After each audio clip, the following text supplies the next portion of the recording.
Well, I think for, elementary age children, you want to do very much the same kinds of things with certain caveats.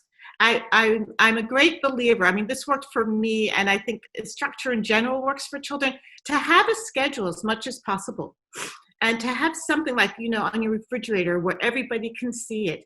And what you really want to do is think backwards. It's like design, research. You want to think about how much time and when in a day do you want your child on a screen and when not? And what are the non-screen specific things you want your child doing, like reading for pleasure, like helping out around the house, like going online and chatting with their grandma, or reaching out to people who are socially isolated right now and trying to be helpful, and what kinds of creative drawing, coloring, things they can do in their own imagination that are off screens, because you want to keep cultivating a certain kind of inner life with them where they're connected to their own internal creativity. So the screen isn't telling them the next thing to do, giving them the next option. And the other thing we want to do is understand that there are social connections now, unless they're living in an extended pod or depending on your circumstances with COVID, come across the screen. And we are so lucky to have this option. But again, you want to, know who they're playing with, just as you would normally. Make sure they are connecting to elders in their family and reaching out to younger children and to older people in their extended families. And try and come up with times that is provided so you know what they are doing in addition to whatever schoolwork they have to do. And schedule, as a working mom at home, schedule your breaks around their breaks.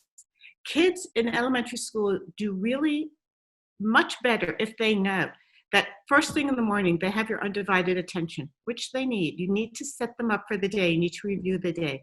They do much better knowing that in an hour and a half, you're going to have milk and cookies or some kind of break. That's what we call it here in the States. And then you're going to have lunch.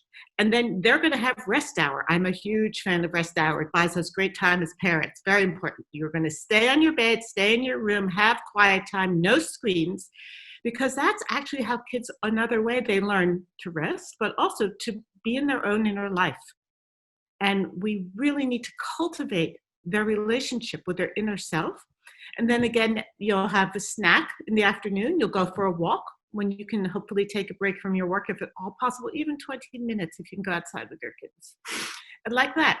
So I think that we have to realize socializing occurs now on a screen. But you make the same rules and boundaries. People I know, who are they going to be, who you're going to be talking with. If I overhear any meanness or anything, it's not okay. We're going to talk about it. And there are fabulous apps now like Circle and Family Pact, where parents can really control a lot of what their kids do. And I think with little people, we should do that in the same way we control. We take their hand when they cross the street. We don't let them go certain places without us. I think the exact same thing happens online. You use the wonderful available parental controls to make sure your kids are safe, so you don't have to worry